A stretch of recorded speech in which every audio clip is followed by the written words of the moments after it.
projects as appropriated. Then for the federal government, they also give us money. And when you give somebody money, what do you also do? You also ensure that that money is well utilized. So, giving us money, that's where the Auditor General's office comes in. He ensures that money is given to us. Why the Accountant General, then the Auditor General ensures that that money is well utilized. And that's why they come once in a while to look into our books. So that is also their duties. If there are infractions, they will point it out for us to for them to correct us and others. Then the Ministry of Environment, we also get a lot from the Ecological Fund, and that fund is managed by the Ministry of Environment. So they also play a role in seeing that the Ecological Fund they give to us is also well utilized. Then the civil society organizations, we see them as a form of pressure group or watchdog. The CSOs, we know what they are doing. Especially like SERAP, when they see that some things are not going on well, before you know it, they are with you. They want to go to court if you don't want to do this. And so they are playing the role of a watchdog to ensure that NDDC is doing what we are supposed to do and delivering on our mandates. And NGOs too, they are also part of us. I know that NDDC have also supported many NGOs in doing what they are doing in the Niger Delta. And they also look at what we are doing to see that we are not just wasting the resources we have, either by misappropriation or by other means. Then we look at our communities. These are the main beneficiaries of our projects. So what their interest is, daily come to us and give us projects. That is what their interest is. And then when we take projects to their communities, in most cases, CLOs are appointed who also see that things are being done, the projects are executed according to specification. Then Tropcom too, they also supervise some of these projects. Tropcom, they play that role, you know, and we can't also stop there as per communities. Even when we are training the youth, we are training the women, we are empowering them, they are all part of our community service that we are rendering to the people of the Niger Delta. Then the state governors, the state governments, they are also our partners too. They are, though they play advisory role, but they are doing a lot.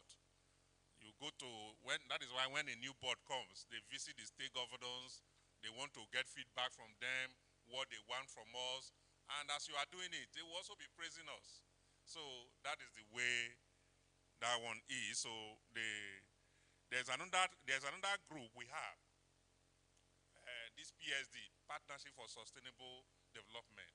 The state government also play a lot of role in that because it is a way of doing it that any project NDDC is doing, so that they will also be doing it, so that we can share the projects among us, the state government, the NDDC, and other development partners, so that there will not be duplication, so that all of us can work in synergy to ensure that the Niger Delta be like Dubai.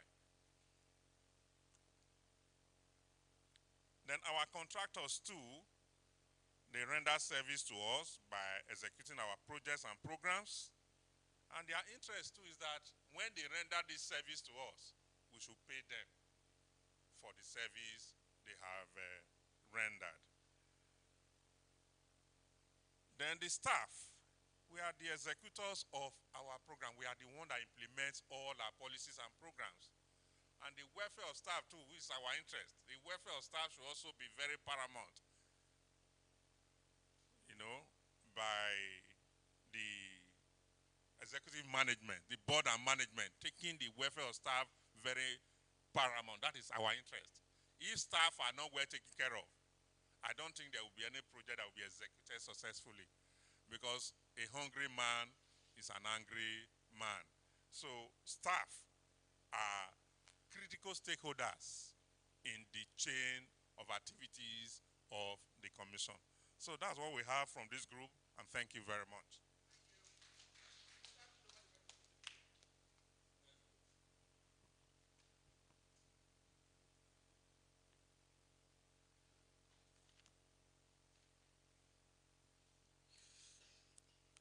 Good afternoon, my dear colleagues. My name is Evon Modok Evon, a fellow of the Institute. I want to present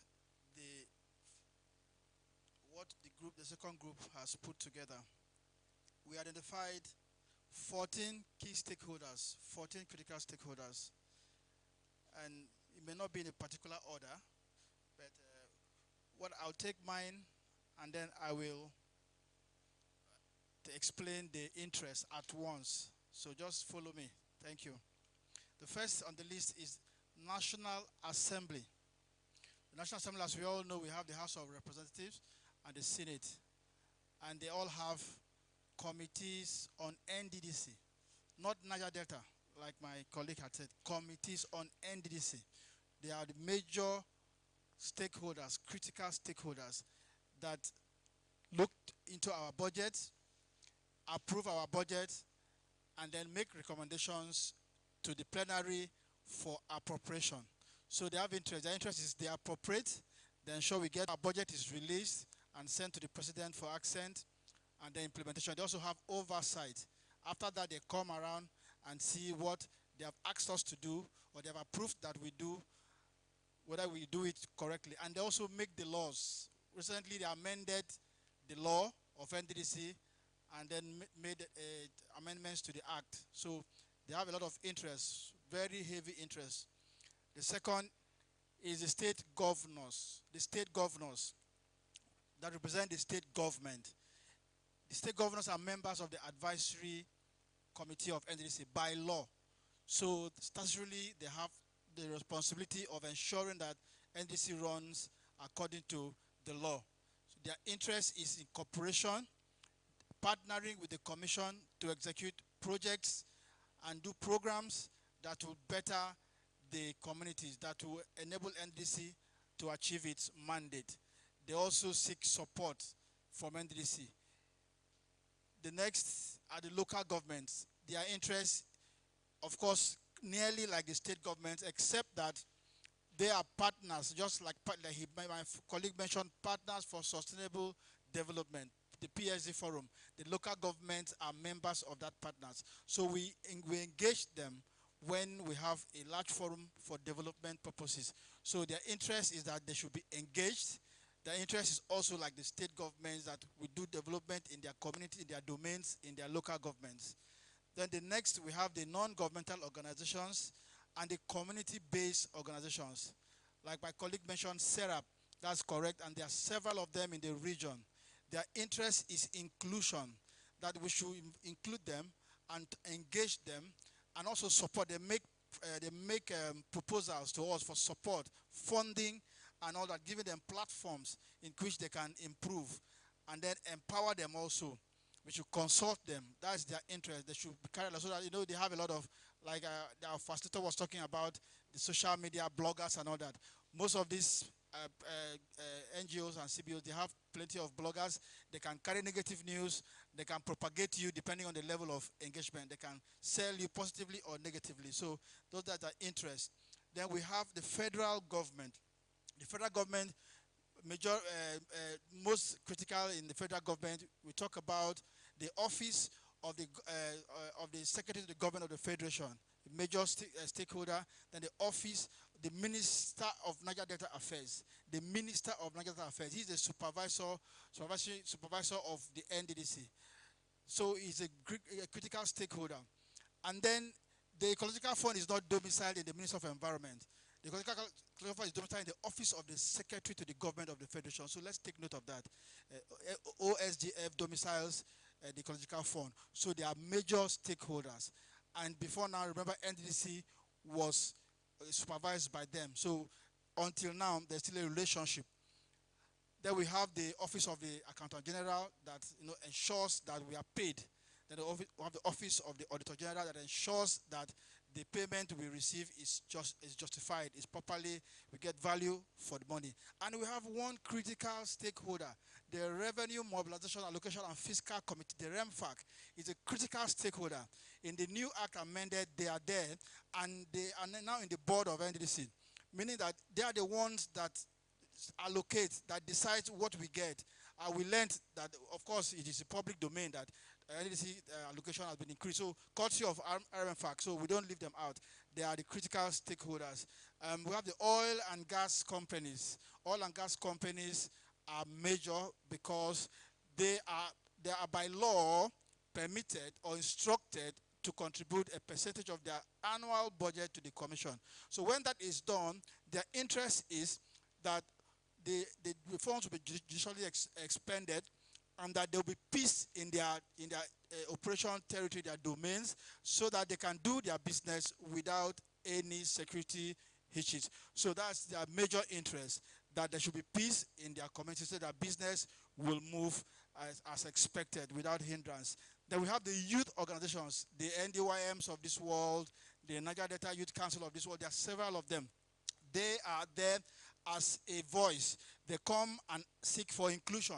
They come and seek for engagement. Their interest is that we should carry them along.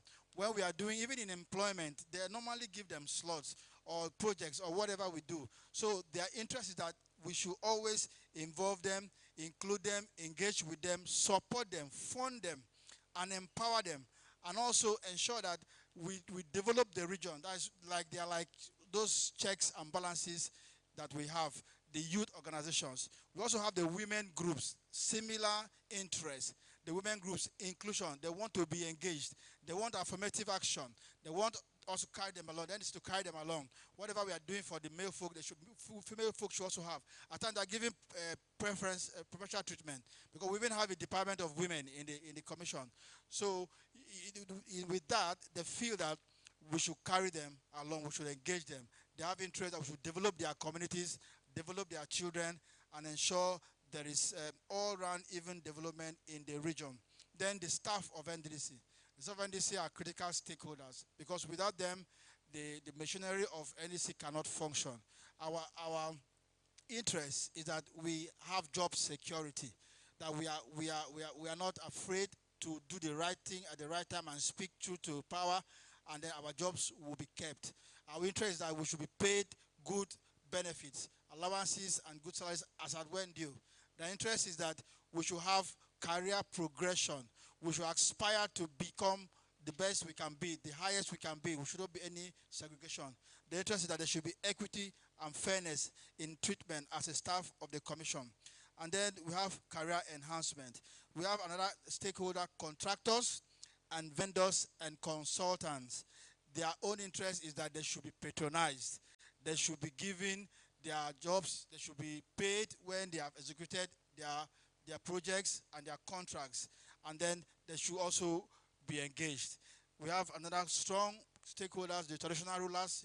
My colleague mentioned the TROMCON, the Association of Traditional Rulers of the Oil-Producing Communities. They are very, very powerful. They have interest. Their interest is engagement. They need to be engaged. They love to be called to the round table, which we normally do. We talk to them. We involve them in our activities. We include them. Then we ensure that they ensure that we carry out development activities in the region. And the next is prominent. Permit me, I'm going to be a little bit blunt. This is a class that we are colleagues, and I don't think anything here is going out. Normally when we have a training like this, we talk to speak the truth most of the times. We have prominent Niger Delta citizens. Those are very critical stakeholders. The E.K. Clarks of this world. This is for academic purpose. I'm not the Tom Poulos of this world. The Asari Dokubos of this world. Yeah, I know. I take a term of this world. They are major stakeholders, because in their they have in their interests. They want to be engaged.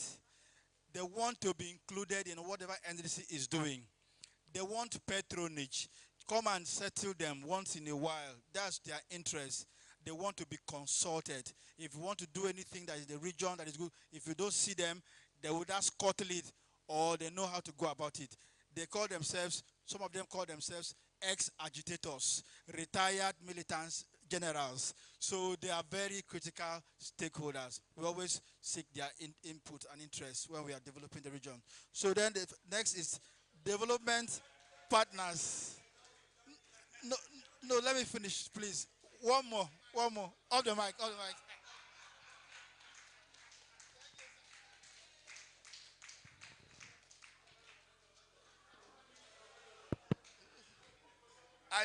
I need to make some comment before she goes on. This was quite revealing. Come on, come. This was quite revealing. Oh. I am impressed with the two groups so far. I hope you are taking some notes. Because I've done this with a group 2 weeks ago, and it wasn't this. In fact, I ended up really dealing with that class and saying, no, I wasn't impressed. But so far, I'm impressed. We are capturing it. I will tell you the areas where we need to fine-tune. Yeah? But so far, so good. Thank you very much. Good afternoon, everyone.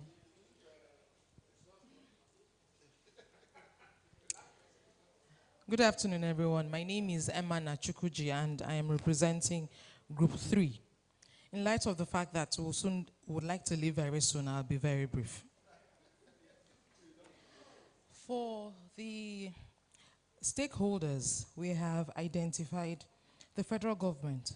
The federal government is interested in the NDDC abiding by the extant laws that were used and the acts that set up the commission. The state government is interested in their states being beneficiaries of projects that are being executed by the commission. The legislators, that's the National Assembly, which is made up of the senators and the House members, they're interested in making sure that those that are budgeting is catered for. They make sure that they look into the budgeting and pass it to make sure that we have funds to be able to carry out our task as a commission. We also have the traditional rulers who are interested in the development of their communities. They do not want their communities to be sidelined. We also have the employees, you and I, who are interested in our welfares. We would like our commission and all allowances to be paid as and when due. Would like to have career progression like our senior colleague stated. We'd like to have good working conditions. The working conditions should be favorable. We have contractors and suppliers as one of the interest group, the stakeholders that we have identified. The contractors would like to have consistent jobs from us. They would not like to have just a one-time, one-off job. They'd like to have it coming consistently. And not just that, they'd like to have it consistently, they also like to be paid. Because it's one thing to have a job, it's another thing to be paid for your jobs. We also have the youth groups and the communities, like our very able past speaker. He spoke about the setting up, the putting together, appointing the CLOs in the different communities. And these youth groups would really like to be carried along in the projects that we carry out, skill acquisition, scholarships, healthcare programs, and all that we do. The civil society groups, they serve as watchdogs because they engage in policy dialogue. And because of their activities, they help in promoting transparency. We have non-governmental organizations that we partner with to make sure that they carry out their functions. Thank you very much.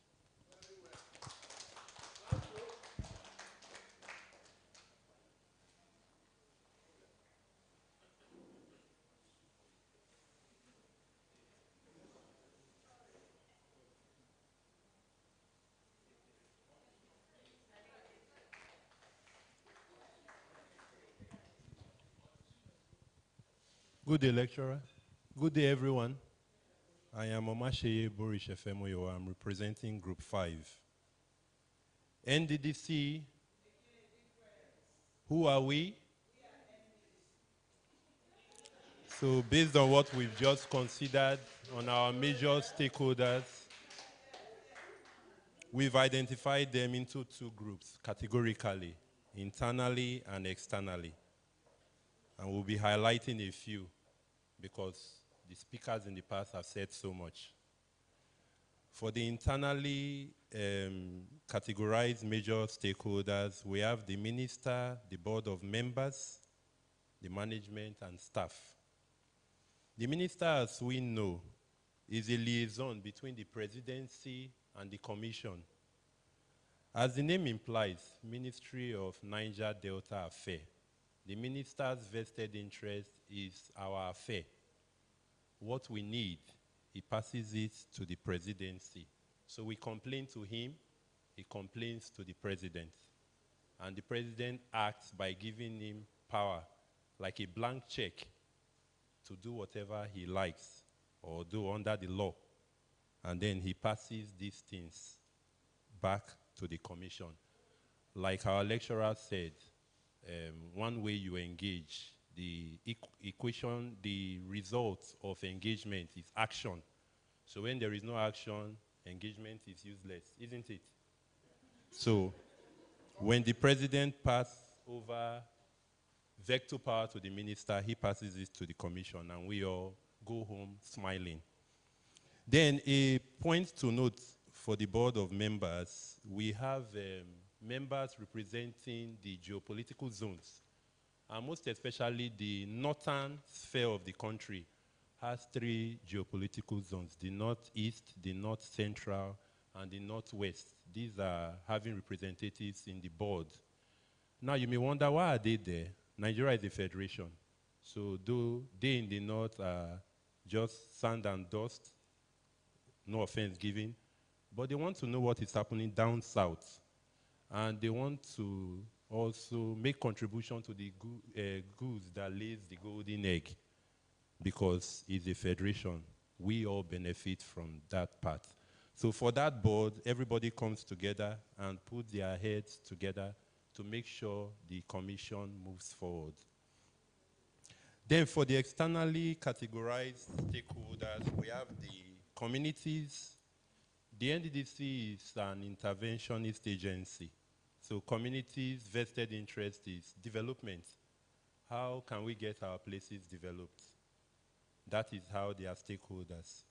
Then for the contractors, these people are businessmen, but they help to get those developments implemented. But one point to note about the contractors is the commission tries its best to make sure indigenous contractors are given jobs to do, because these people know the terrain. They know what the local people need. So when you give them jobs to do, they go into the heart of the community and get those jobs done to make everybody happy and smile away. And lastly, the media, like we said, the NDDC is an interventionist agency. So because they intervene to help the people, the media wants to know who is the NDDC, what is the NDDC, how is the NDDC, when is the NDDC, and why is the NDDC. And then they pass the information to the public, most especially the Niger Delta region, that the NDDC is intervening on their behalf. And now when the public knows you are for us and whatever you want to do will benefit, their mind will be at rest. And like the Oga said too, when we want to be misrepresented, the media is a platform we use to correct that misrepresentation before the public and get people to know us in a brighter light. Thank you very much.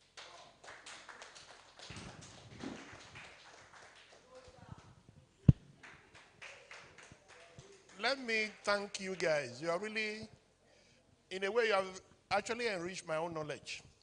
Even that was what I gave the assignment.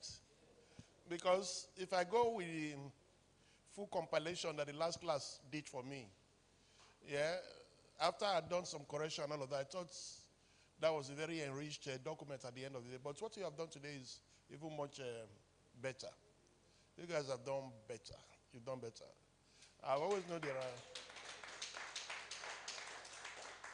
apart from being strategists, I've always known that there are very intelligent people in this agency. But as is the trouble with many of our Nigerian institutions, people are not given opportunity to be as creative and innovative as they can be. We never have the environment to really display what we can do. And then people just find themselves boxed in, and there's bureaucracy. The way those our institutions are, the way they are run by those at the top, is somewhat very selfish at times. Yeah, and the case of NDDC is well known. It's a public knowledge that this is one commission that's or agency that has not been that has not enjoyed good stability, yeah, in terms of leadership of the board, that's governance, and even corporate leadership. Yeah, today you have an MD, tomorrow, before the man knows it, is off. We've had all sorts of MDs, sole administrators, in administrators, mal administrators, interim, brief administrators, fainting administrators, committee. How do we expect that kind of agency to really meet its mandate? The total understanding right now is that NDDC is not meeting its mandate, the reason why you were created. Yeah. Niger Delta area. After these many years of an intervention agency like NDDC, we should be a little Dubai. That's my own. This thing. We may not have all the tall buildings, but we should just be an area where things work. Yeah. Where, yeah, smart cities, good roads, bridges, but you still go around to our places. The whole thing looks like a joke. Very much like a joke. One easy comparison I always do is with my second country. Second country, by the way, is Rwanda. I spent a lot of time in Rwanda. Yeah, I'm actually doing a big project. Just looking at their post-genocide life and some of the intervention policies that they put in place that has made Rwanda suddenly become a country that everybody is talking about. Rwanda doesn't have oil. They don't even have anything of worth. Yeah? Nothing of worth. They produce tea and coffee. It's tea and coffee. They just plant tea. Just pick all the leaves of the tea and process into tea bags, and that's what Rwanda does. Much of the money they make today now is now from tourism. It's not tourism. It's now much of tourism. In fact, many of us we are running there every day now. Anytime I want to really rest, I go to Kigali, the cleanest city in the world. No fantastic building in Rwanda. I don't see anything that's extraordinary. I see their central bank. Yeah, well, we can give all the excuses, but I don't know how a society can be that organized. Every time I fly into Rwanda, I just step out of the plane. I just feel like, okay, back to serenity. Oh God, we are here again, you know. And you just receive mental, healing, even without you getting to your hotel to start sleeping yet. Everything just, and each time it's NDDC. I shared this with you last class. You know, it's NDDC I always think about with reference to the Niger Delta. In fact, the research I'm doing now focuses more around those, because the interventional agencies they use in Rwanda, they were not as funded as we are funded. So this Niger Delta area, why can't you just become like Dubai? If you can't be like Dubai, why can't you just be like Rwanda or Kigali? For me, environmental cleanliness to start with. Just have an environment that is orderly, is neat. You can't find anybody drop paper on the street of Kigali. Who born you? Who are you? It's not even in their subconscious to do a thing like that. Yeah? It's not. And if there were a piece of paper by whatever means, accident, the thing that a Rwandese will do as he's walking, unconsciously we just bend down and pick it and move to the next dustbin and put it there. You know? That place is sparkling. And so I'm doing a lot of study now, research about how we can import some of those ideas, what they did right, and all of that. Yeah, and see how we can use it to transform our country. It's a big research I'm doing, a big, big one. And I promise to share that result at the end of this year with our institute. Yeah, because we are strategic managers. Once we have that kind of results, it's something that we can use to refine our own strategies. We'll be talking strategy for years now, but I'd like us to be very practical about the kind of strategic solutions that we are promoting for solving problems in our country and all of that. So, NDDC will have a long way to go. And whilst you are there as employees, you have identified yourself as key stakeholders. You can just do the bits you can do. I know how constrained it can be for you to really be able to make the kind of impact you think you should be able to make. Yeah. But we'll keep talking and we'll keep seeing how well and how far we go. All right? Okay. We're in the last lap. What I want to discuss in this last lap is how do you continue to engage in moments of crisis? Our country is going through a whole lot. How do you continue to engage in moments of crisis? Now, we may not be at the point now where crisis is obvious. Yeah, but I think gradually the challenges we face right now, they are, when you compound them, they just create stress at a very high level. And we pray that it doesn't get worse. It doesn't get worse. And we also are lucky that we are not in the northern part of Nigeria, where banditry is just on the eye. Yeah? In the last 2 weeks, I don't even want to understand what's going on. The more I try to analyze it, even as a strategist, the more it doesn't make sense to me. The first thing is to try to even understand the so-called bandits. I don't know whether these are bandits or these are really, I think we're using the wrong words for them. Yeah. These are just trained terrorists. Using bandits just addresses the issue. How they are able to, first, even from the point of view of strategy, we need to understand what their motive is.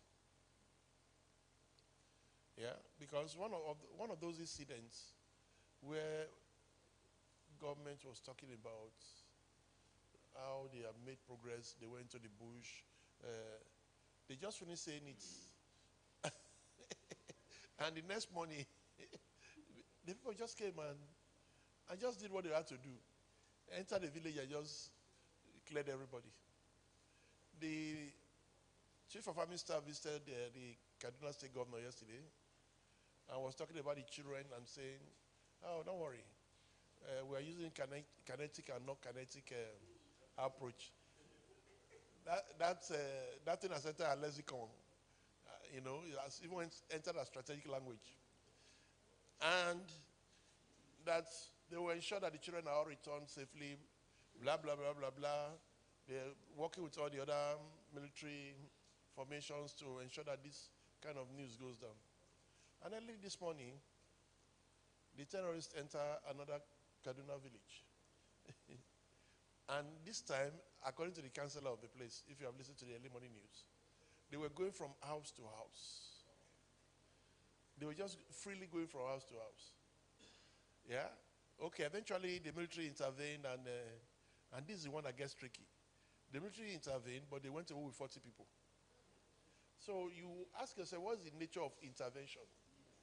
For people that were going with motorbikes, and they were going from house to house and say, okay, you follow us, hey, you follow us. And military intervenes.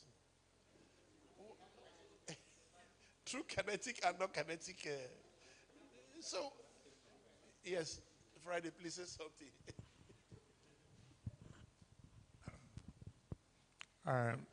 Recently, sir, a prominent northern person said something. If we really look at it, the wealth of Nigeria that is in the north is much. Not only agriculture, the mineral resources in the north. When he said that, something came to my mind that instead of the federal government concentrating or looking for means to explore those resources, which these guys are doing and selling, they are using this thing as a diversionary measure so that the government will not focus on how to exploit those resources. But when they create this problem, government is thinking of how to solve the problem. Because we already know in Nigeria, whatever is benefiting me, I will do everything to protect it. So that's the angle I'm looking at now.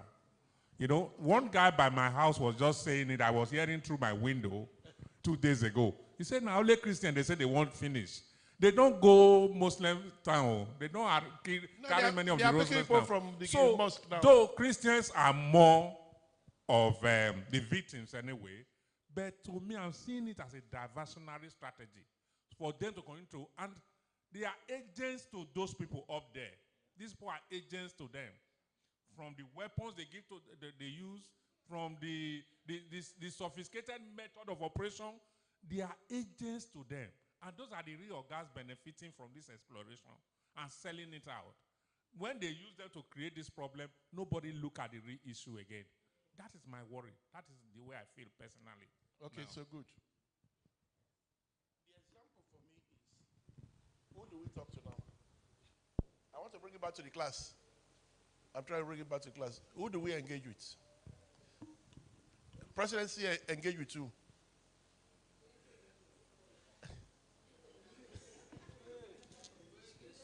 I'm bringing it back to engagements in crisis period. Who do you engage with? Who's engaging with who? And which engagement is going to work?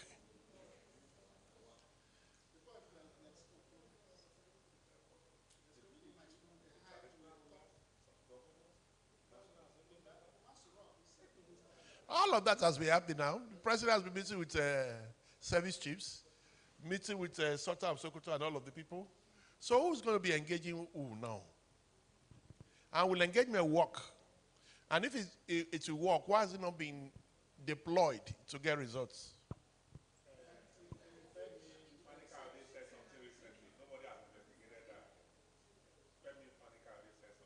I read this article.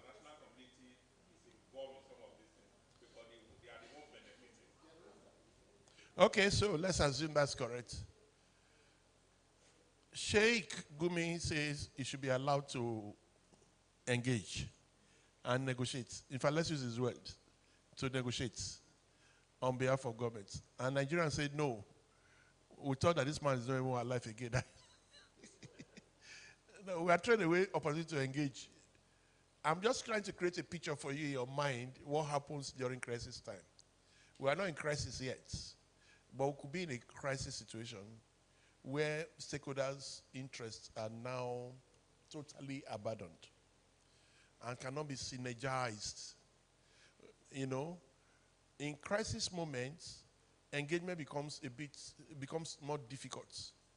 The first thing that flies through the window is the interest. If our interest will become more personal. For employees, it will now be self-interest and protection. So you can imagine people in the north now, this case scenario that we're using now, you can imagine how difficult it is now. We are very intelligent people, we're in this room now, but who do you engage, who's engaging who at a time like this? So crisis sometimes can go out of control. I think the terrorist situation in the north is totally out of control right now. The reason why it's out of control is this.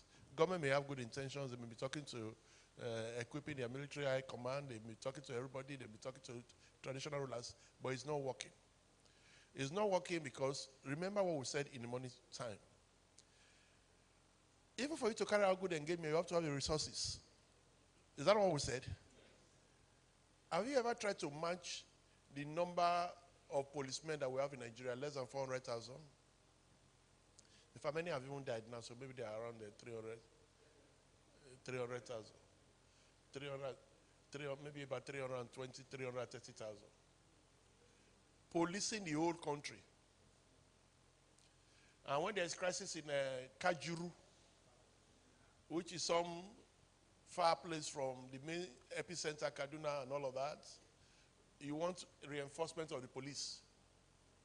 And they come, you want them to be able to quell that.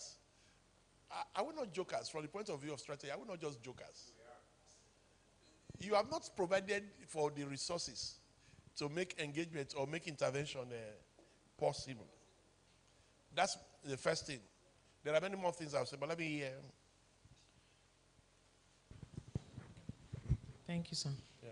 I think that, of course, I'm not privy to all the security information, but this is my opinion, that the government does not want to do anything about it. The day that the government, the Nigerian government, want to do something about it, not just to do something about it, to stop it in its tracks, they will do so. None of their immediate families are affected. Even if you say that their communities are affected, but their lives are going on well. Their individual lives are going on well. Their children are schooling abroad. Most of them stay outside the country. They do not stay in the rural areas. So they are not directly affected by these crises that go on.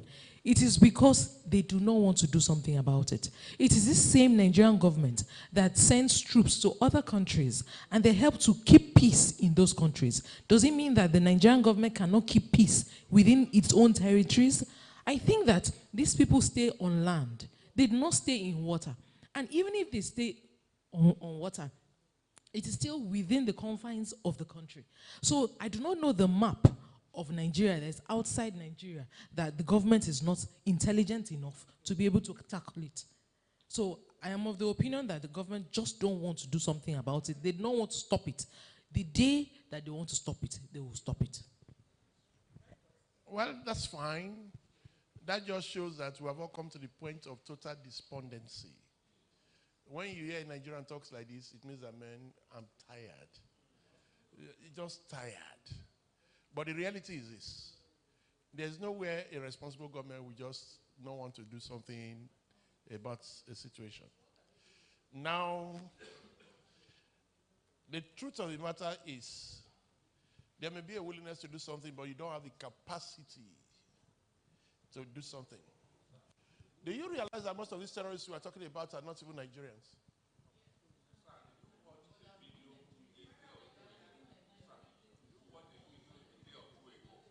Yeah, one class. When the army went to the east and break into the enclave of the IPOB, when you saw, in fact, when I saw the army, the team that went into that place, I said, if this team has been working in the north, do you think we will not get results? No, they can't work in the north. Let me tell you why they cannot. They cannot even work here. If bandits enter the small forest we have here, we have a very small forest too, in the south here. Yeah? And trek kilometers into that forest. To start with, the forces we have, they are not trained to enter the bush. Nobody will even ask you to enter the bush because those bandits will finish them. First, before you can go and fight in the bush, you have to know the terrain. You can't say because you are soldiers, you are carrying some very sophisticated weapon, you are wearing some uniform like this. You say, yeah, we are marching into this bush. They will kill you before you even make a 1 kilometer walk into that bush. You don't. Even if you bring the most sophisticated army from America, they will enter the bush to go and fight in a terrain that they have not mastered, that they don't know. You don't. First, from the point of strategy, you don't go fight in a terrain that you don't know. That's number one. So if you have had your army living in the land or amphibious brigade going to water and all of that, suddenly you're carrying them to the savannah area where some of these forests you can walk for 2 days and see nothing. Some of these people, they trekked from Niger Republic into those bushes. I mean, they walked. They came from Mali, Niger Republic, they walked in there. They know the terrain, they know. So you can't fight in an environment where you don't know anybody. Yeah. let's listen. Let's listen. You know, one of the things we said earlier is that when you are engaging, you can benchmark, you can steal ideas. Yeah, so you can say you have efforts. Your police efforts, the same thing that ailed your police is your efforts, your navy, even the soldiers we're talking about. They are small in number compared to the problems that ailed them. Your efforts for a long time didn't have the right kind of planes. Then we order for the Tucanos from America, jets, and they came. The first time one of those Tucanos went on an expedition, it was shut down. Yes, it was shut down because estimated the arsenal of weapons that were available to use other people. And I'm sure you were in this country last year. Air Force went on a surveillance, 2 young guys in a fighter jet. Yeah? And they crashed, but they didn't die. Yeah, they crashed their plane intentionally because they were under heavy firepower. The moment they go out of firepower, they crashed the plane, landed the plane in the bush, and then took off. And all of that. What the Air Force was doing was to check the possibilities. And since then, you have not heard about small jets just going on surveillance and all of that. I think we have the impression that we're so sophisticated because we go on peacekeeping, like my sister said. In the West Africa area, we are such a big force and all of that. But here, you need intelligence. You need sophistication. If America was fighting this kind of war, they won't even go to those battlefields. They'll be in a strategy room. They will have had GIS mapping and drone.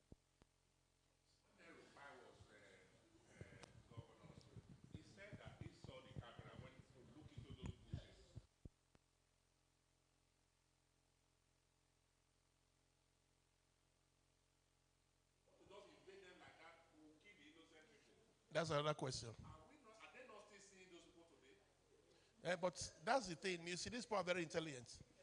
The children that were picked just this last week, they were picked, and the military got angry and they reacted. Got close to them, but they have used the children as shield. So come to us. We don't mind dying, but kill the children first. These 200 and something children must die. Yeah. As a matter of fact, you are coming out of them. They start by killing them one by one to send the message back home. You are dealing with people whose heads are not here. Yeah? And all of that. So we need to engage.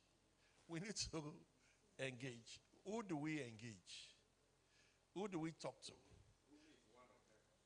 That one is making money from going to the bush and talking to people.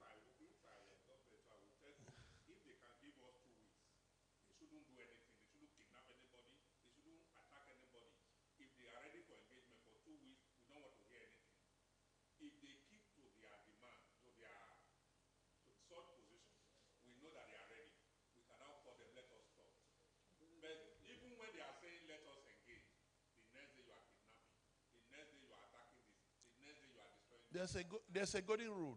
Don't pay terrorists. They will just use the money to go and buy more sophisticated weapons. And they come back at you. These things are not, they are not straightforward. But I'm glad we are talking about it. How do you engage during crisis time? Yes. Even if I don't go into my slides, but this is a lecture for this period, then we're going to apply it to, your own situation. Yeah. So you're going to say something after him.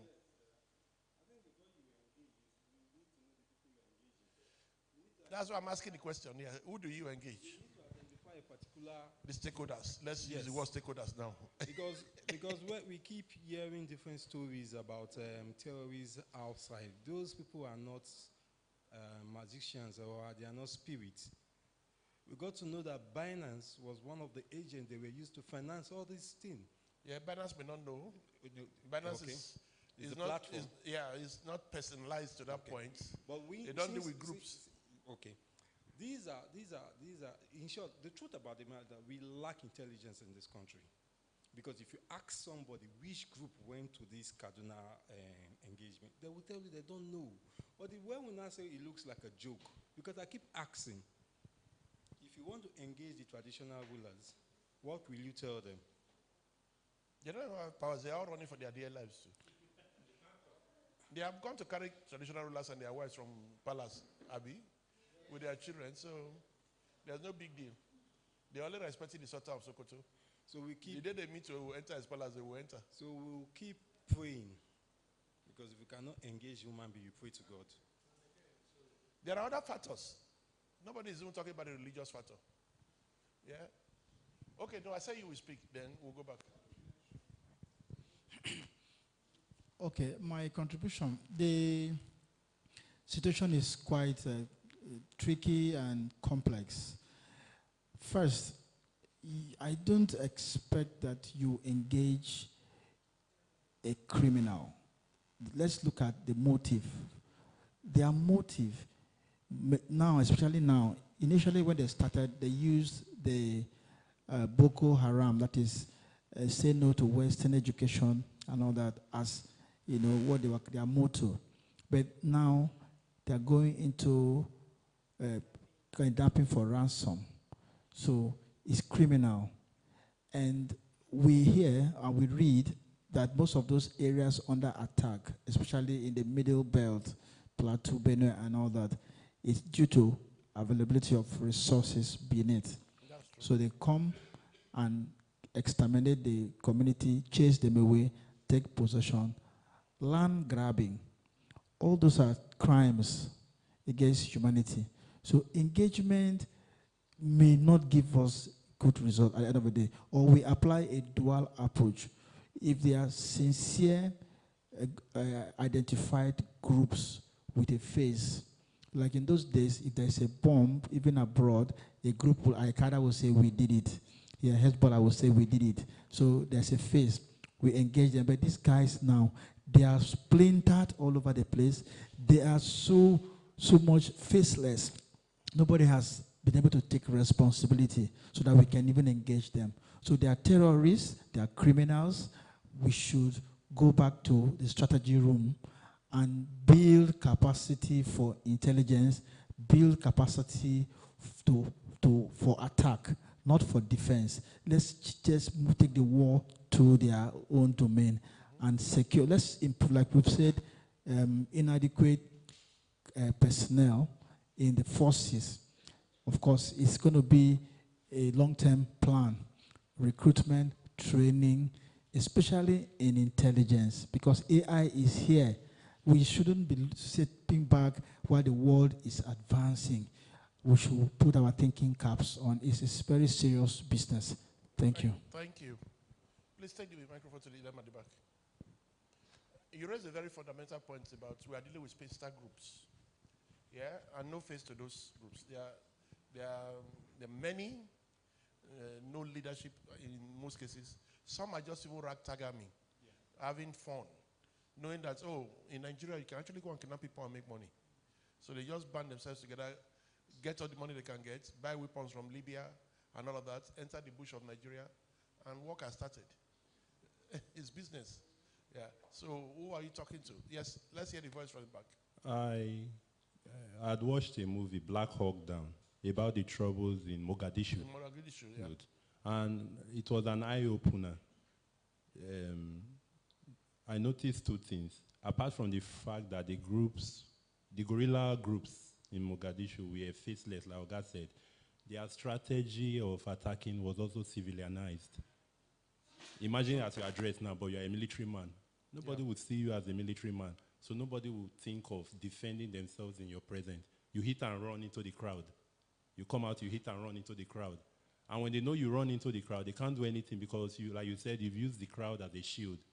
In ancient time, this is what happens. If you and I are enemies, we'll pick a location, and then we'll send mercenaries, messengers to ask, talk or fight.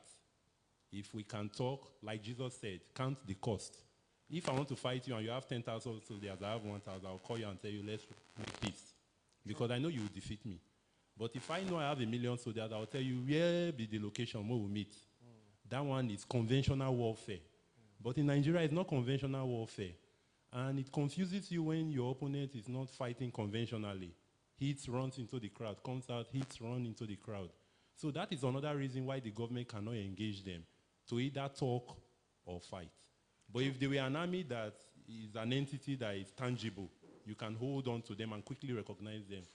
Then that's why when we go for peace treaties, we succeed because it's conventional warfare. Whereas inside our house, we are helping people off fire. We can't off our own because it's a confusing warfare that we are facing. And if you can't meet them to talk, you don't know why they are aggrieved. So how can you solve the problem? Then if you want to fight, you don't know who you want to fight because they are like ghosts. They come and go like the wind.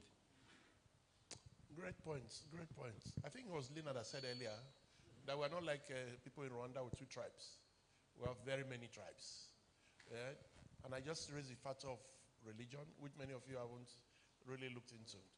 So think about your intervening army, even being able to go into the bush, confront a set of terrorists, capture them, disarm them, and all of that. And then some of them start to speak Fufude.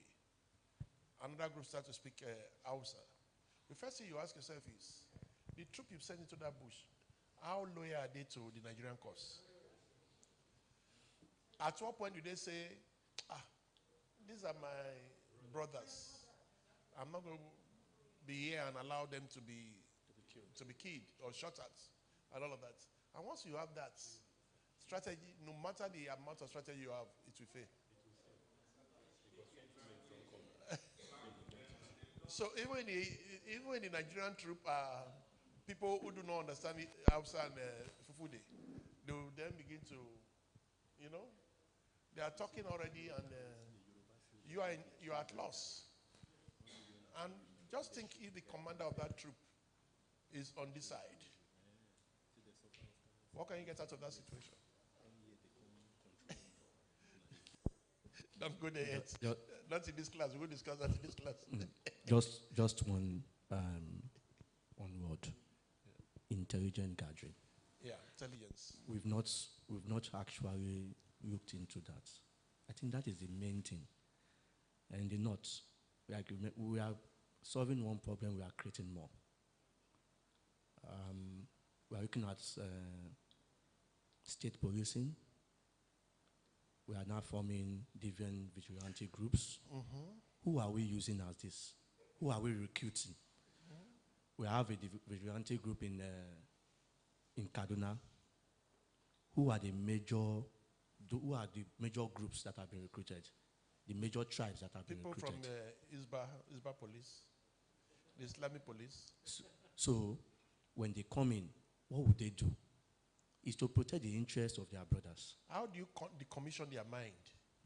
We even had Boko Harams that were radicalized. Some of them now work for the federal government as not fully into the soldiers in most cases, but they are like a vanguard, volunteers, and working with Nigerian troops and all of that. And then sometimes you see Nigerian troops, they go after Boko Haram targets, something's happening, and they just wipe them all out. And then you are surprised that, that happens. Why they are planning that thing, some of these people already give information back. There's always a mole. And there's nothing you can do about it. Plurality of languages, religion, these are all factors that don't allow for us to be able to stand. So that brings me to a point where I say, engaging during crisis has different dimensions. Now you have all answered the question in class today. Let's take it back to our agency now. What kind of crisis situation could arise where we'll now begin to say engagement is tough or impossible? What would that crisis situation look like? That NDDC is no more able to engage with what would it look like? Yeah? What kind of crisis situation would that be? What could affect, yes? Yeah, madam. Bring microphone for madam. Or you can speak, we'll hear you, I'll echo it. Give her first, then come and give her. The crisis that could happen that will concern or affect the commission will be improper project placements, not paying the contractors, and getting to a situation where both the contractors and the communities and the commission are at loggerheads to the point where nothing works. You cannot do projects, you cannot pay for projects. The community is angry with the contractor is angry with the commission is angry with the contractor and the community. So it becomes a triangular disaster. Is that a crisis situation or conflict? No, we're not talking of conflict because right now there is conflict. So when it gets to a disaster point where, okay, if you come to my community, I'm killing your contractors or the contractors are causing havoc in the community, what happens then? Okay, and we are gradually moving that way. So what is the worst that we have ever seen in NDC? Yeah, that's what I'm wondering, whether we can ever get to that point. What's the worst you have seen? What?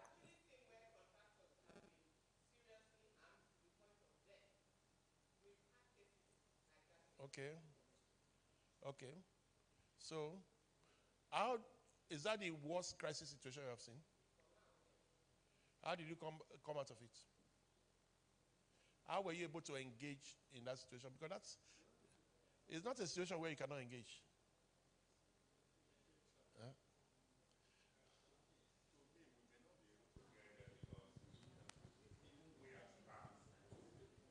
One class? Even we as staff, we might see some things that are not palatable in the system, but we still keep it to ourselves to maintain peace and decorum. Because if the staff starts speaking to the outside world openly and clearly about what they see, it will lead to such situation.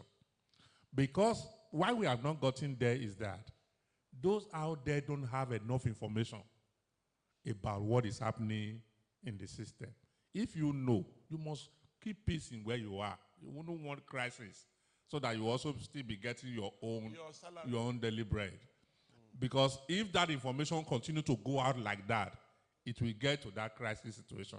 I think that is why we have not gotten there. I think you're right. If you cast your mind back to, when was this now? About 15 upwards years ago, the situation was more dicey, yeah, for NDDC. And that was because at that point in time, many employees hadn't placed their loyalty correctly. Yeah, they came from a different community and they thought that their immediate job coming to NDDC was to continue to represent those communities against the interest of the agency. I remember, talking in large meetings like this with NDDC staff then, and it was a big problem. So for me, it's a big plus that people's heads and minds have been reset to have clear understanding in the line that you just proceeded. So if that kind of situation was allowed to go on the way it was going that time, of course, maybe by now there would be nothing called the NDDC. Everything would have blown up. So there are situations like that that can actually come to crisis point that people, the first thing that happens in crisis moment is that interests will also change.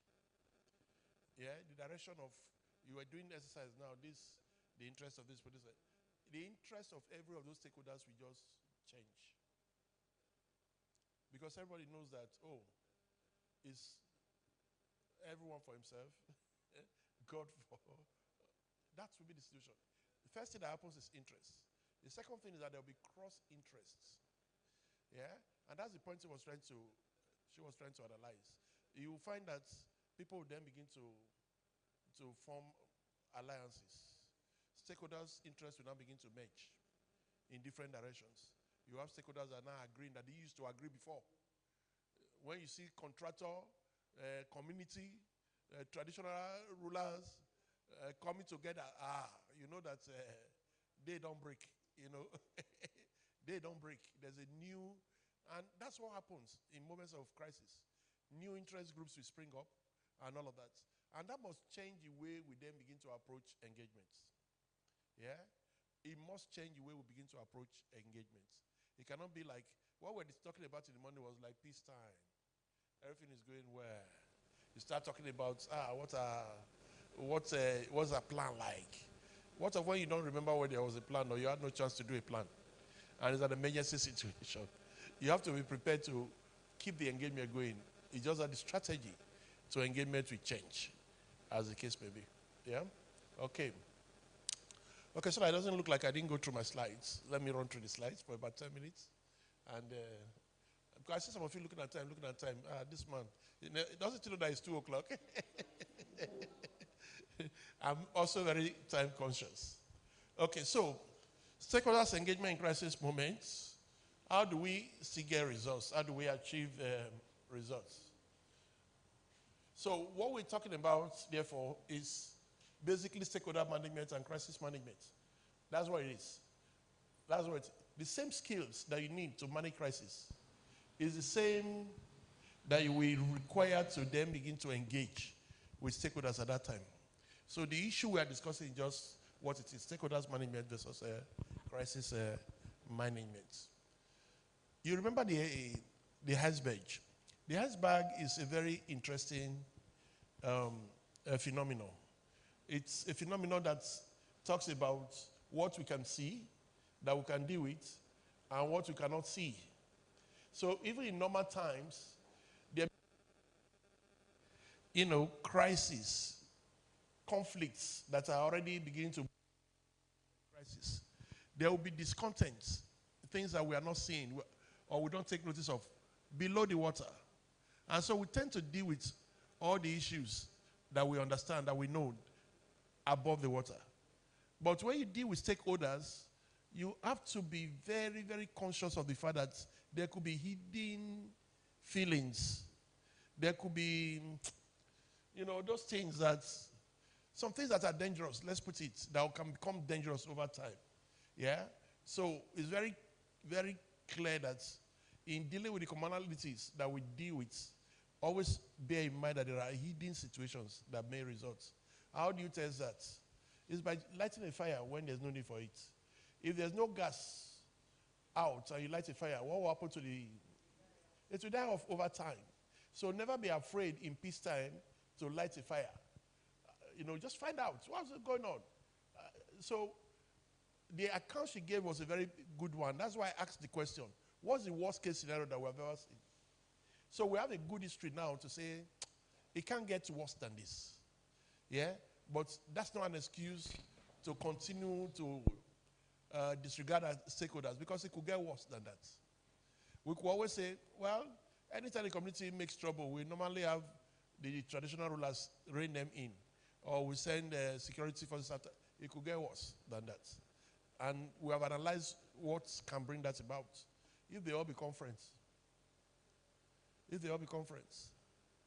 Yeah, in Romania, when they were removing, the president, corrupt president, the wife from power there, they sent the police, the presidential guard after the people who were demonstrating and all of that. When the people got to the streets, the presidential guards, what did they do? They just turned their gun, cocked it back into their distance, and joined the demonstrators and marched to the palace. When they were getting to the presidential palace, what did they do? They brought out their guns and trained it against the palace.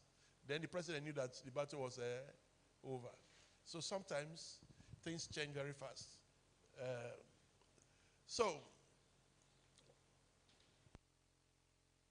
Really, a crisis can rip the relationship with stakeholders to stress if response is not made quickly, decisively, and effectively. We talked a bit about this in the morning. It needs to be proactive. It needs to be, engagement needs to be timely, and all of that. That timeliness means quickly, decisively, and effectively. Yeah, because sometimes we say it was timely, but was it really quick? Was it really decisive? And did he address the issue? That's what it is. Yeah. So I've said here that a strong and effective response can strengthen our organization in the long run. Types of crises, you know them. We've talked so much about them. Remember where we started from? Peace, post-genocide from Rwanda to why we cannot apply the same results here, blah, blah, blah, blah, blah, blah, blah, blah, blah, blah. So it can be economic, it can be physical. We've talked about the terrorist situation in the north, which we have all agreed is both economic, is physical, and it can be personal crisis, it can be criminal, yeah, information issue, reputational issues, natural disasters. The one that you guys have faced the most as an agency is reputational issue. Yeah, sometimes we, the public, we don't know what to do with NDC anymore. We don't even know what to believe anymore. You know, from off the mic to fainting, the reputation, the reputation is just there. It's just those of us who are still consultant to NDC that believe that people don't understand this agency. There's something that this agency still represents and can be done. But with the public, forget it, you know. So what's the crucial role of stakeholders engagement in crisis period? When we engage them in crisis period, what's the role? It just helps us to build trust and credibility. That in spite of the difficulties of the time, we are still carrying them along.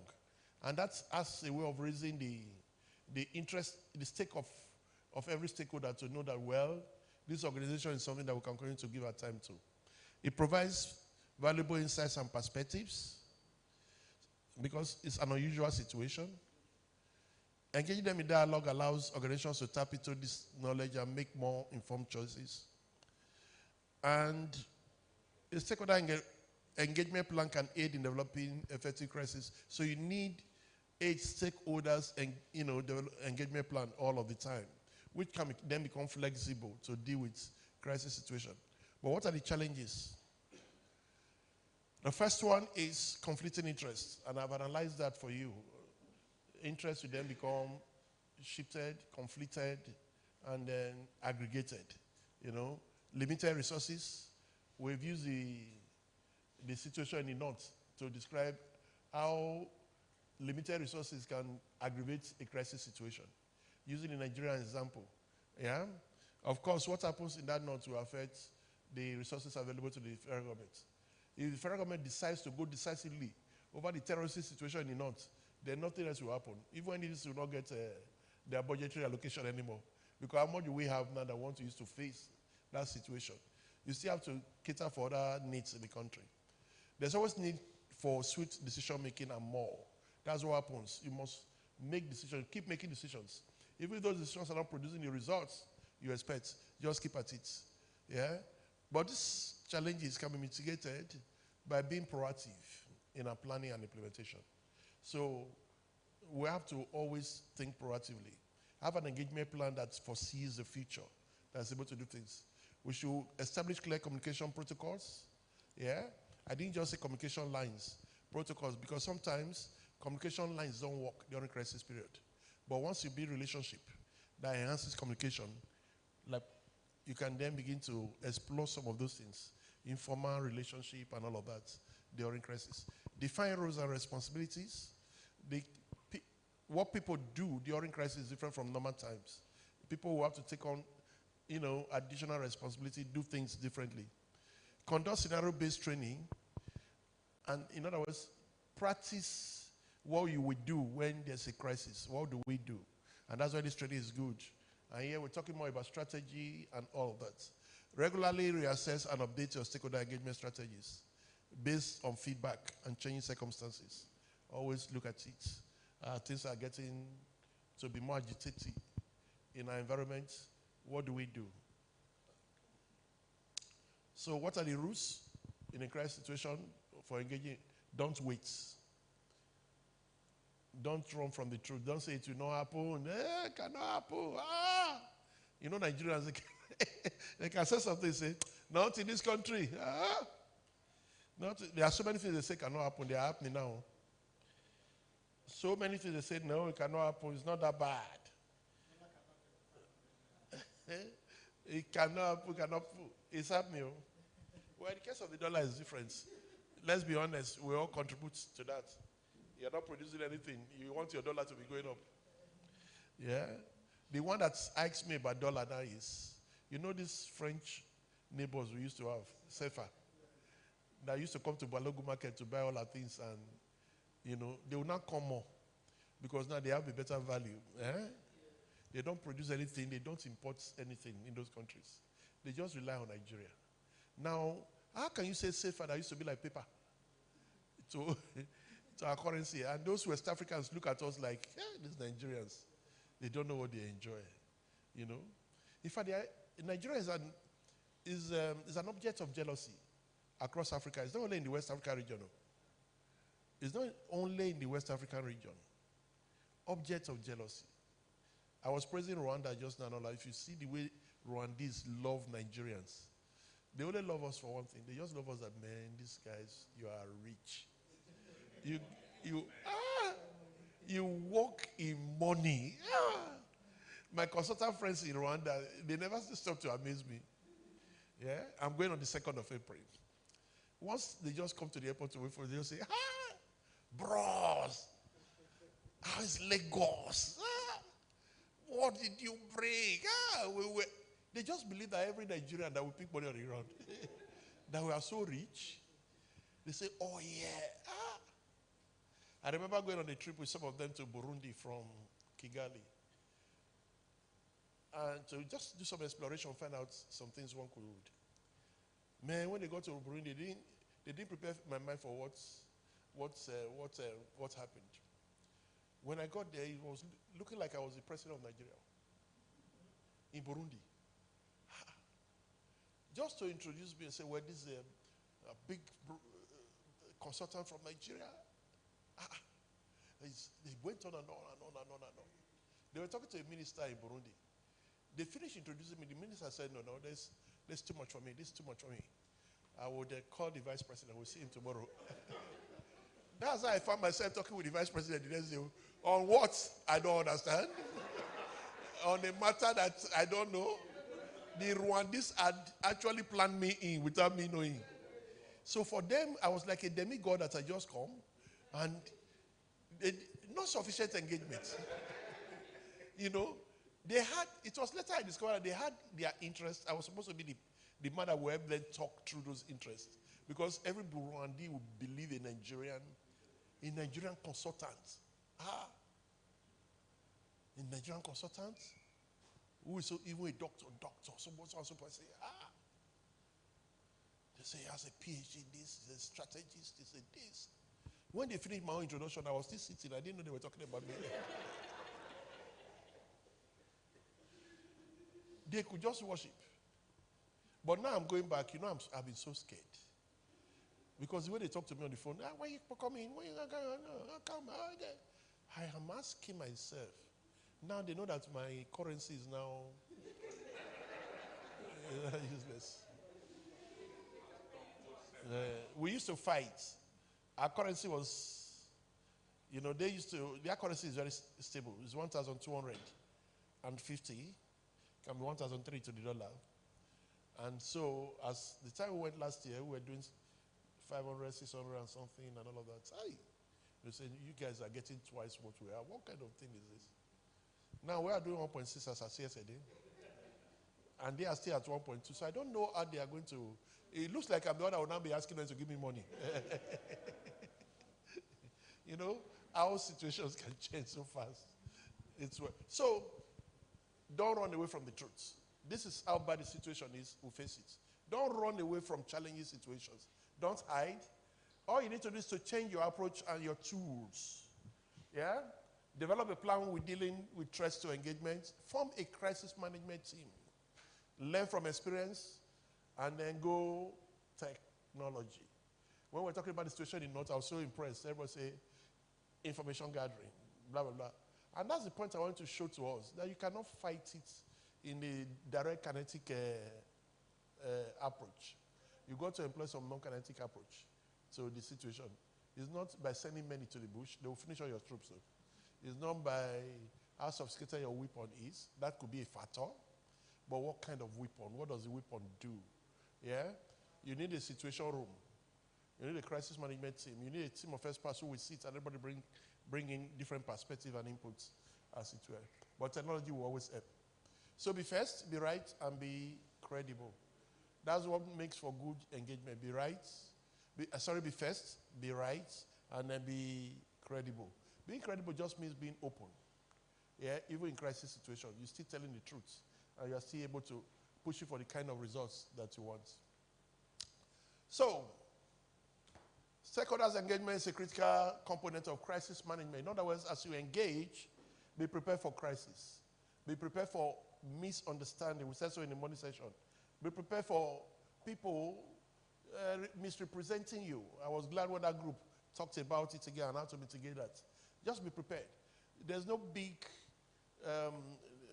gap between crisis management and stakeholders engagement. We believe that crisis management is an element in stakeholders engagement. Any question? That's where I'm going to leave it. You are lucky. You won't be doing exercise. The last group did an exercise for me. But because you did well in the first exercise, I will cancel the second one. Yes. Yeah. Of these people. Okay, so these are people, that's what we've said before, that you've got to get a crisis management team, yeah, and use technology so that everybody can come with different perspective, yeah. That your crisis management team is very key. It's not me alone now going about this engagement my own way. You will need many ideas, different ideas. You can see how ideas are connecting with ideas.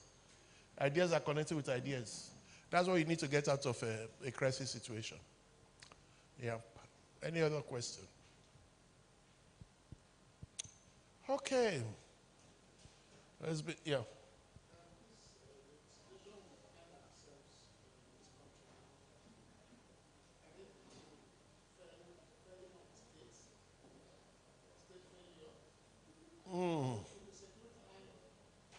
Yeah. Let me say one thing positive about Nigeria. A situation can go ugly, but Nigeria as a state will never fail. The interest in this country and about this country, they are too deep and wide. There are many reasons why some people don't allow Nigeria fail as a country. Those interests are more internal than external, even though the external interests are also strong. It's also that internal interest that has made it impossible for you to split Nigeria. Yeah? It's many years ago, there were many of us who spoke at big conferences and we said, hey, especially when the situation in Yugoslavia happened, we kept saying, what are we waiting for? We have a global example. Yugoslavia was a very good example. Yeah, even though there was the civil war that followed for a short time, you know, but theirs was a very good example. Yeah? I'm not even talking about Czechoslovakia.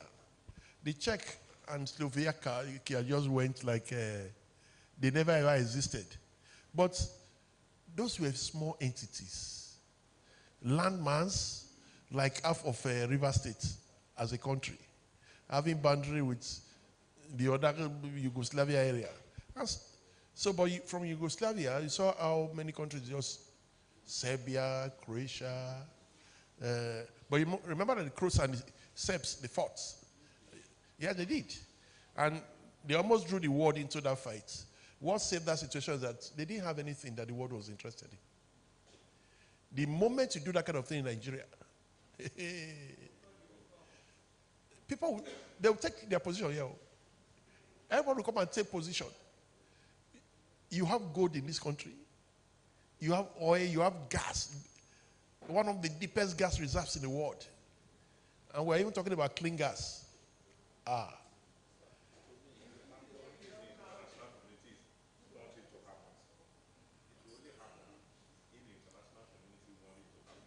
Yes, but even if they want it to happen, the internal contradictions and strengths, they are too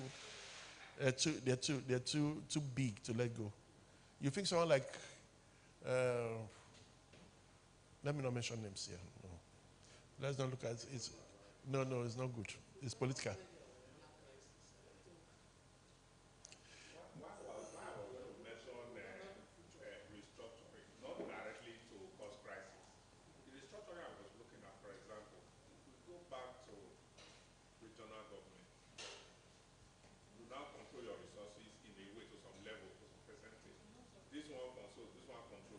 Some regions. They believe your money is there.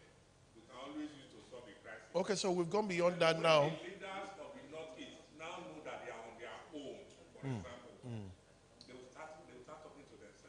No. Everybody still believes today that the oil money is what we are selling. Every- Nobody look at that natural, that mineral resources. When that happens, the people in the northeast, they will change their regional identity. They will all move down south because they know there is no resources to manage the northeast. They don't want to be like Chad. They know. They don't want to be like a Republic of Chad. They don't want to be like Niger Republic, the poorest country in the world. They know that that's what the South has just done by allowing them to be on their own. So they will tell their people, don't worry. Just pack your load. We're all heading to Lagos and Port Harcourt and Benin. Don't worry. And Ibadan. That's what you will have. That's what you have. That's what you have. The interest is so deep. You think, there's someone like Dangote who say, well, I'm a Lagosian now. He's not going to uproot his refinery and put it on his head, and he will not sell. Me, I mean, since this is what people want, I'm a Lagosian. After all, it's not where I've always stayed. Don't I qualify? You know. No, it's not an individual. The people who are hanging on his life, whose lives are hanging on him, they are in millions. They will now use trailer to bring them to Lagos. It's complex. It's not straightforward. Otherwise, if you want to be selfish, you'll be saying, what's my own with if bandits or terrorists are doing what they are doing in the north? But the government has to be, it's Nigeria. We're talking about Nigeria now, unfortunately. Yeah.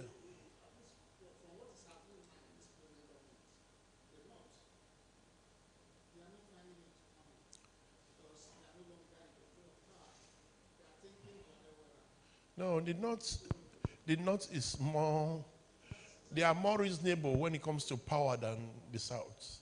They understand power better than those Southerners do. I'm a Northerner too. I'm also a Southerner. I'm a Zaria boy, and I'm not joking about that. You know, the best of my life, I lived in Zaria. Yeah, the best. I can't compare it with my life. Yes. Oh, no, there's no, for me, not now, as at the time I grew up in Zaria and lived my life in Zaria, I've never seen any equal with the South, with anywhere in the South. I'm very nostalgic about that. Sometimes it brings tears to my eye. If you gave me a chance and say, where would you like to live?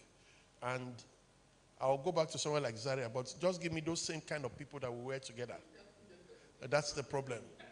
Just give me the same kind of mentality that was there in the late 70s and early 80s. I'll be very happy. When I went to do youth service in the north, I did my youth service in Nebi Zaria. In 1979, 1980, in Zaria, we used to call Zaria a no man's city. It was one of the sweetest cities you want to live in. The love that flowed from one person to another. We didn't joke with strangers in that city. Nobody joked with you as a stranger. In Zaria, if you stood by the roadside and you were going from, let's say you're going from Samaru down to Gelesu, which is a distance of about 12 kilometers. All you need to do was just really stand by the road. Every car passing will stop. Oh no, they don't need to know you. They just stop. You will see like 3-4 cars struggling to stop. You know, all you need to do is just point your hand. So I'm in Samaru, I point my hand. They just ask, is it Tundu Wada or Gelesu? Oh, I'm going to Gelesu. Enter. Everybody was everybody's brother's keeper. As a matter of fact, around the polo ground in Zaria, they had this big field. That's where the concept of no man's land started from. Yeah. We as young men then, bachelors, we live, they gave us big houses. I say, Ikopa had a 3-bedroom house, to live in. So I used to ask my friends who were not in a good place, come and stay with me and all of that. But what did we used to do weekend? We just go to no man's land. What do you have in no man's land? All kinds of animals. You see sheep, you see goats, you see fowls flying around, you see guinea fowl, you see you see turkey and all of that. They were not owned. They were cultivated freely for the society. And people were not greedy about it. So when we go, we just carry one goat. Because you can't eat more than one goat at a time. You just go and slaughter and go and do your party weekend and all of that. And eat it for the week. Come back again next week, Friday or Saturday. Everybody comes to no man's land to just pick things to go and eat. In this same Nigeria, you just go and cook and eat. Yeah? You go to buy things, you know, and the trader is not there. You just pick the thing and leave the money. Hush.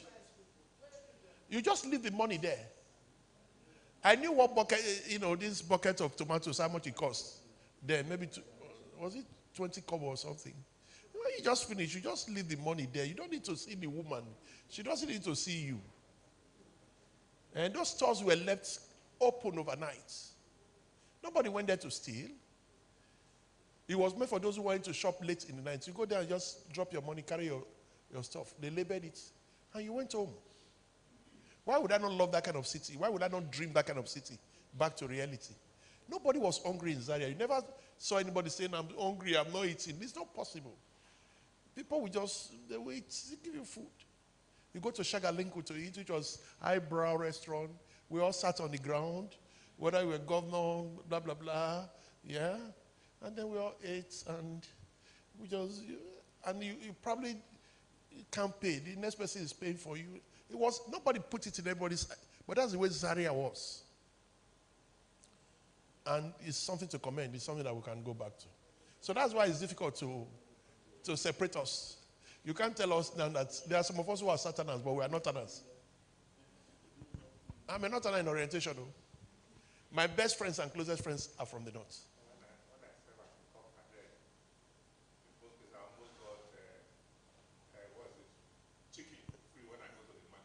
No. They just give you. They'll give you chicken. You're good. So it's impossible for me to think badly of the North, but yeah. That form. You're not going to politics. The North was predominantly dominated by the Hausas, but the Fulanis are warriors.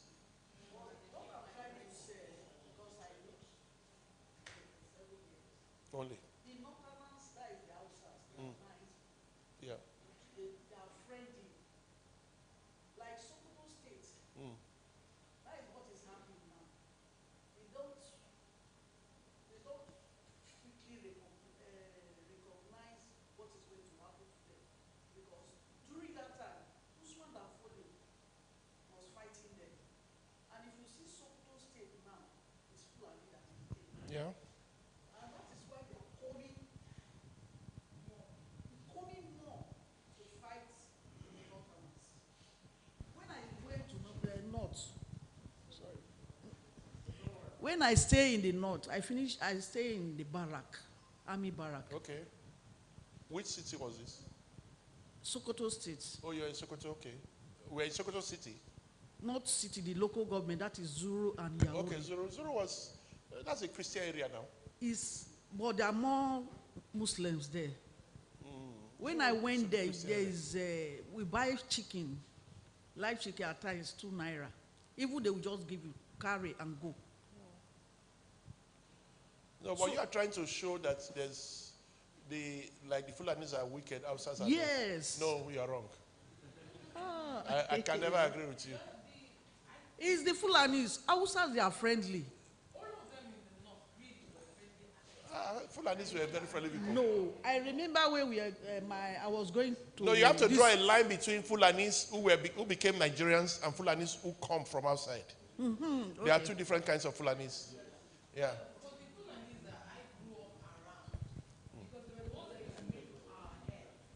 Yes. That buzu hair. We call it buzu hair.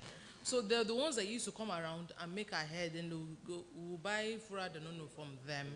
And, you know, they were friendly. You could pass a Fulani man, no issues. I can remember one time while I was serving, I mistakenly slept on a Fulani man's shoulder. And he spread out his arms and made sure I was very comfortable throughout the journey. But really, they were kind. They were kind, they were friendly. During their festivities, they would come and share food, cut ram for you.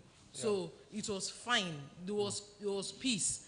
It was when politics entered. You are right. That was, it was not even resource grabbing because they were satisfied with that bush that they were staying. You could pass a Fulani man, and he was always with his dagger. The dagger didn't start today. He was always with his dagger, but the dagger was supposed to be used against wild animals and things like that to clear the bush so that they could pass. No, you are and very things correct. like that.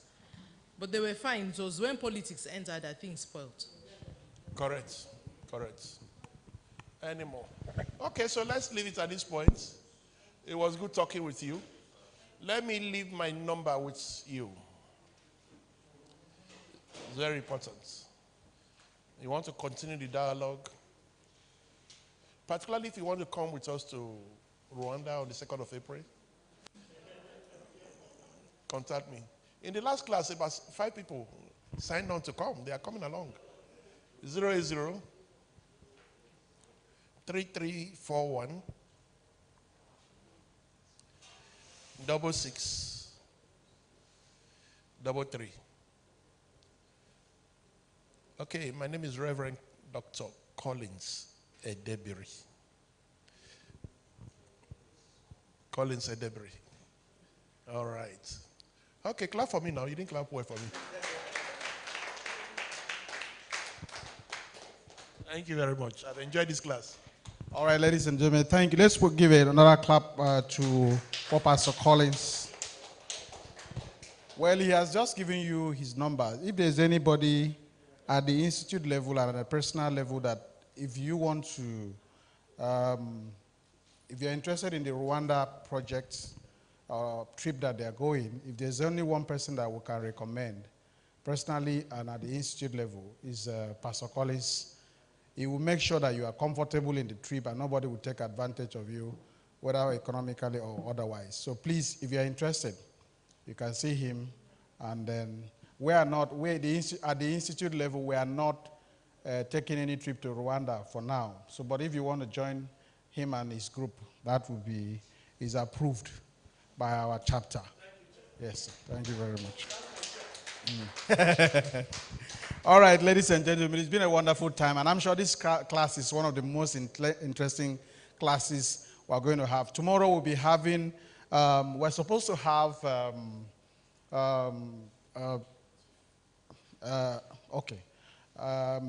Mrs. Tonia Uzo will be taking us on a VUCA world, thriving in turbulent times. And then we're also supposed to have the honor of the promised food to take part of that class. So I will confirm immediately after now if it's going to come or it's going to be a stretch class with Mrs. Tonia Uzo. Then on Friday, we have the president and chairman in council, Mr. Alex Ndudi-Enebeli, who is going to take us in the first class. The first class is going to be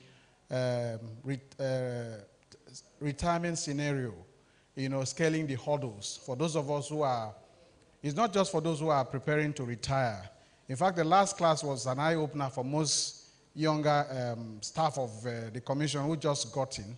And they realized that, you don't have the time. There's really no time. The time to start is now. And for those of us who have not had that time to plan, this class is going to be of great importance to you as you plan your life forward. So please, I will plead with you to try and try and be in that class. And then we have a last class, which is, it's about your health. What's it? It's, okay, the class is your health. Your social, planning your social life and your health life while you are preparing for retirement. And I think it's very important for all of us to be there. So I want to thank you for today's class. If you have any questions, Pastor Collins has given you his number. You can reach out to him privately for any further clarification. But now we are bringing this class to a close. So we'll just rise up and take our closing prayers and the faith first, and then we'll go have our lunch. Any materials? Yes, I've given two. Check your WhatsApp. Everybody's got it. This class, you get your slides while the class is going on.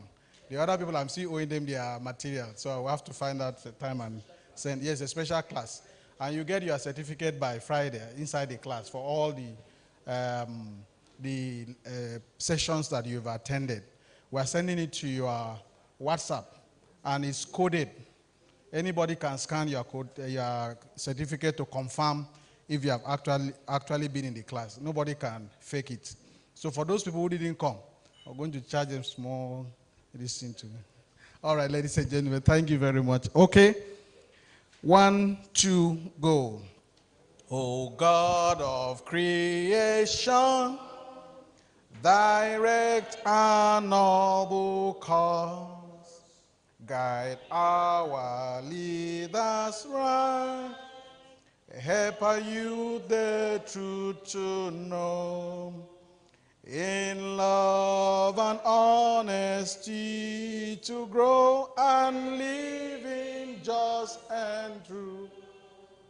Great lofty heights attain to build a nation where peace and justice shall reign. I think sometimes for most of us, the most patriotic time is when the national anthem is being sung, and you wish these things were really true outside the national anthem. All right, Faith Force. We see no limit to what we can be. We see no limit to what we can do. We see no limit to what we can have, because we see no limit to the power of God. We see no limit to the power of our mind, and we see no limit to the power in the Word of God. Thank you very much, ladies and gentlemen. God bless you.